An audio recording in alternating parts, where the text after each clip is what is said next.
दिवाली की वो खौफनाक रात। सब लोग ये तो जानते हैं कि दिवाली जगमगाती रोशनी और लाइट्स का फेस्टिवल है, पर ज्यादातर लोग ये नहीं जानते कि दिवाली की रात अमावस की रात होती है और हर अमावस की रात काली शक्तियां सबसे ज्यादा ताकतवर हो जाती हैं। लेकिन 19 साल का कृष्णा इस बात से अनजान था। वो अपने दोस्त विजय के साथ दिवाली की रात सड़क पर घूम रहा था। तभी विजय की नजर मंदिर के पीछे सुनसान से घर पर गई।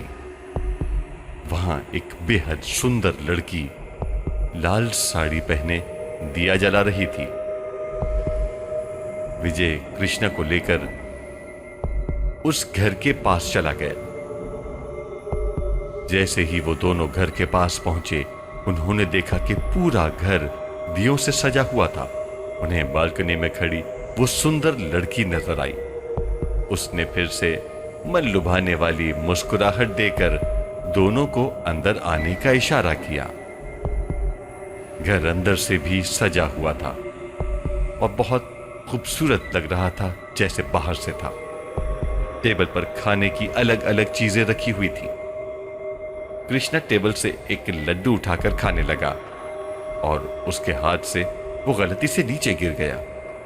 जैसे ही कृष्णा लड्डू उठाने के लिए झुका, उसने देखा कि टेबल के नीचे एक भयानक काली परछाई थी जो कृष्णा को देखते ही कहीं गायब हो गई। कृष्णा जैसे ही विजय को बताने के लिए ऊपर उठा, उसने देखा कि विजय सीढ़ियों के ऊपर खींचा चला जा रहा था। कृष्णा बेहद घबराने लगा था। अचानक उसे घर में पायल की आवाजें आने लगी, जैसे कोई लड़की एक कमरे से दूसरे कमरे में जा रही हो।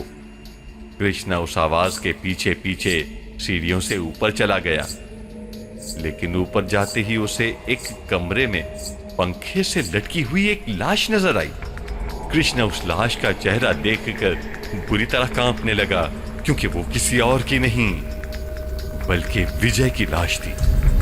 डरते डरते कृष्णा पीछे मुड़ा और उसके ठीक सामने वही सुंदर लड़की खड़ी थी और उसे देखकर मुस्कुरा रही थी।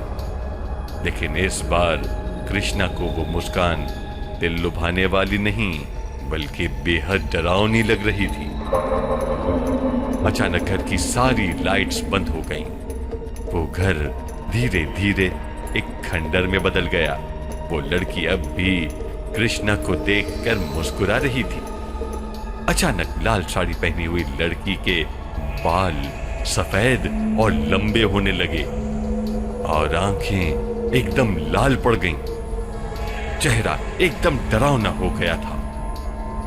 कृष्णा उसे देखकर एकदम सुन पड़ गया था।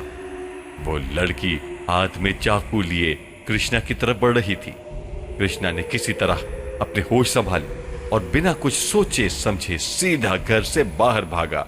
लेकिन वो लड़की कृष्णा के पीछे पीछे आ रही थी।